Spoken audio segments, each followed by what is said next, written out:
میں بلوچستان کو، میں سندھ کے عوام کو، خیبر پختونخوا کے عوام کو خاص طور پر پیغام دینا چاہتا ہوں کہ آپ اپنا رخ پاکستان اور اسلام اور مسلمان مساجد کے دشمنوں کی طرف کریں، پاکستان کو اندر سے مضبوط کریں۔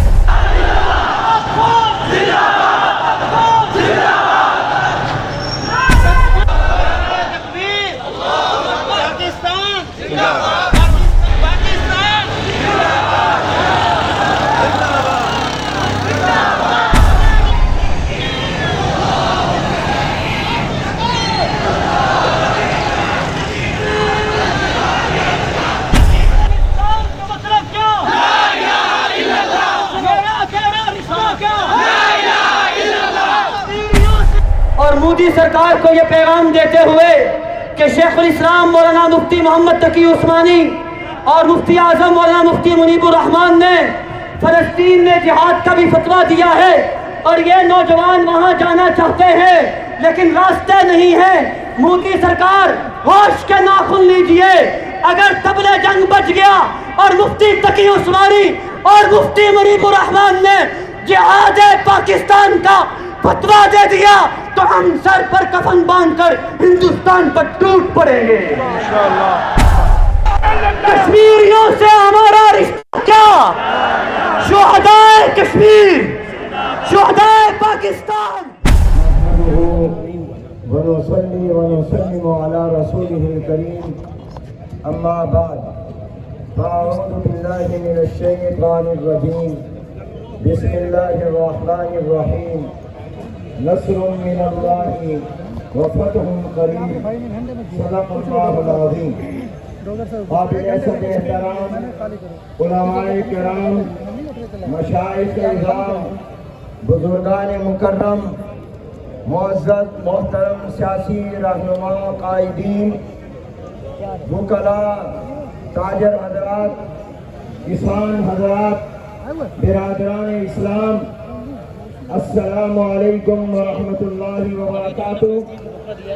گزشتہ رات اندھیرے میں ہندوستان کے بزدل حکمرانوں نے پاکستان کے کئی مقامات پر میزائل حملے کیے اور پاکستان کو للکارا، پاکستان کی سلامتی اور استحکام کو چیلنج کیا، پاکستان کی فضائی حدود کی خلاف ورزی کی۔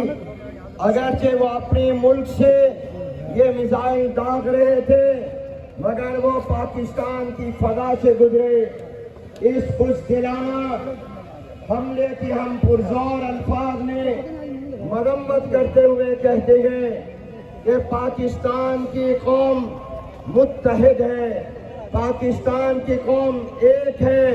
ہندوستان کا یہ حملہ بزدلانہ ہے اور اس پر ہم اللہ کا شکر ادا کرتے ہیں کہ ہماری پاک فضائیہ نے اور ہماری بہادر افواج نے فوری طور پر منہ توڑ جواب دیا، اور ہم یہ بتانا چاہتے ہیں کہ بت پرست فوج کا مقابلہ بت شکن فوج کے ساتھ ہے۔ نعرہ تکبیر، المدد المدد، یا خدا یا خدا، المدد المدد، یا خدا یا خدا۔ سپریم پاور ہے صرف، آپ کہیں گے اللہ، سپریم پاور ہے صرف اللہ، سپریم پاور ہے صرف اللہ۔ بت پرستوں کا مقابلہ بت شکنوں سے ہے، اور تاریخ بتاتی ہے کہ ہمیشہ شکست بت پرست کی ہوئی ہے اور بت شکن جیتے ہیں۔ ہم خدا پرست ہیں، ہم اللہ کو ماننے والے ہیں، ہم گائے کی پوجا کرنے والے نہیں، ہم اللہ کو سجدہ کرنے والے ہیں، جس کا اعلان ہے کہ نصر من اللہ وفتح قریب۔ اس لیے آج ہم دشمن کو بتانا چاہتے ہیں کہ پاکستان کے سندھی، پاکستان کے بلوچی، پاکستان کے پنجابی، پاکستان کے پٹھان، پاکستان کے کشمیری، پاکستان کے مہاجر پاکستان کے سرائکی سب اپنی فوج کی پشت پر ہے اور پوری قوم متحد ہے. ہماری فوج کا ماٹو ایمان تقوی جہاد فی سبیل اللہ ہے اور ہمارے پاکستانیوں کی پہچان بھی جہاد فی سبیل اللہ ہے. ہر مجاہد ہر مسلمان مجاہد ہے. ہم تو مدرسے میں جہاد پڑھتے پڑھاتے ہیں, فوج میدان میں جہاد کرتی ہے, لیکن وقت آیا تو انشاءاللہ ہم نے جو مدرسوں میں پڑھایا جہاد کا سبق ہے, ہم میدان میں اس کا مظاہرہ کریں گے. سبیلنا سبیلنا الجہاد الجہاد طریقنا طریقنا القتال القتال یہود اور حنود کا ایک علاج الجہاد الجہاد. یہود اور حنود کا ایک علاج الجہاد الجہاد. میرے دوستوں اور بھائیوں, غزہ اور فلسطین میں اسرائیل کی صہیونی حکومت ظلم کر رہی ہے اور بھارت اور اسرائیل کا گٹھ جوڑ ہے. اس ظلم میں بھی بھارت شریک ہے, اس ظلم میں بھی ہندوستان برابر کا شریک ہے. اور یہ ہندوؤں کی اور اسرائیل کے صہیونیوں کا جو گٹھ جوڑ ہے, انشاءاللہ غزہ میں بھی اور فلسطین میں بھی فتح کا جھنڈا لہرائے گا اور ہندوستان میں بھی فتح کا جھنڈا ہم لہرائے گا. میں کہوں گا نصر من اللہ, آپ کہیں گے فتح قریب. نصر من اللہ, فتح قریب, نصر من اللہ, فتح قریب, نصر من اللہ. فتح قریب. ہندوستان نے پہلگام کے واقعے کی آڑ میں پاکستان پر جھوٹا الزام لگایا. پاکستان پر الزامات کا کوئی ثبوت اس کے پاس نہیں ہے, جبکہ پاکستان میں ہندوستان کی دہشت گردی کے ثبوت موجود ہیں. یہاں ان کے دہشت گرد پکڑے گئے ہیں, وہ آج تک جیلوں میں موجود ہیں, مگر ہم نے پھر بھی خطے کے امن کے لیے صبر کا مظاہرہ کیا. ہم نے خطے کے امن کے لیے کوئی اپنی طرف سے جارحیت نہیں کی. ہندوستان نے سنتاس معاہدے کو یک طرفہ معطل کرنے کا اعلان کیا. اب اس دہشت گردی کی ہے. میں اعلان کرتا ہوں کہ انشاءاللہ ہم ہندوستان کو دندہ شکن جواب دیں گے انشاءاللہ. میرے دوستوں اور بھائیوں, پاکستان نے پیشکش کی کہ کسی کو سازش بنا لو, عالمی فورم پر آ جاؤ. چونکہ ہندوستان کے پاس کوئی ثبوت نہیں تھا, اس لیے اس نے پاکستان پر حملہ کیا اور پھر نشانہ مسجدوں کو بنایا.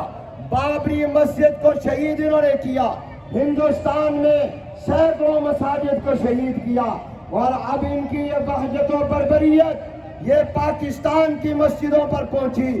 بچوں کو عورتوں کو انہوں نے شہید کیا. انشاءاللہ اس کا انتقام لیا جائے گا, انشاءاللہ اس کا بدلہ لیا جائے گا. آپ ہاتھ بلند کر کے کہیں ہم جہاد کے لیے تیار ہیں, ہم پاک فوج کے ساتھ ہیں. وطن کی حرمت پر جان بھی قربان ہے, وطن کی حرمت پر جان بھی قربان, وطن کی حرمت پر جان بھی قربان ہے. تمام مسالک اہل سنت دیوبند, اہل سنت بریلوی, اہل حدیث اور اسی طرح اہل تشیع اور تمام دینی سیاسی جماعتیں وہ انشاءاللہ پاکستان کے دشمنوں کے خلاف متحد تھے, متحد ہیں اور متحد رہیں گے. میں بلوچستان کو, میں سندھ کے عوام کو, خیبر پختونخوا کے عوام کو خاص طور پر پیغام دینا چاہتا ہوں کہ آپ اپنا رخ پاکستان اور اسلام اور مسلمان مساجد کے دشمنوں کی طرف کریں, پاکستان کو اندر سے مضبوط کریں, یکجہتی کا مظاہرہ کریں, پاک فوج کو مضبوط کریں. ہم پاک فوج کی پشت پر ہیں, قوم متحد ہو کر جب اس کی پشت پر ہوگی تو انشاءاللہ فتح ہماری ہوگی, انشاءاللہ فتح پاکستان کی ہوگی, فتح اسلام کی ہوگی. انہوں نے مسجدوں کو نشانہ بنایا, دینی اداروں کو نشانہ بنایا, شہریوں کو نشانہ بنایا. انشاءاللہ پاکستان جواب کا حق محفوظ رکھتا ہے. یہ فیصلہ پاکستان کرے گا کہ اس نے اس کا جواب کب اور کیسے دینا ہے. آپ سب سے ایک ہی درخواست ہے کہ آپ متحد رہیں, قوم کو بیدار رکھیں, جذبہ اپنے اندر رکھیں, جذبہ جہاد سے سرشار ہم انشاءاللہ ہوں گے. دنیا کی کوئی طاقت ہمارا مقابلہ نہیں کر سکے گی. وآخر دعوانا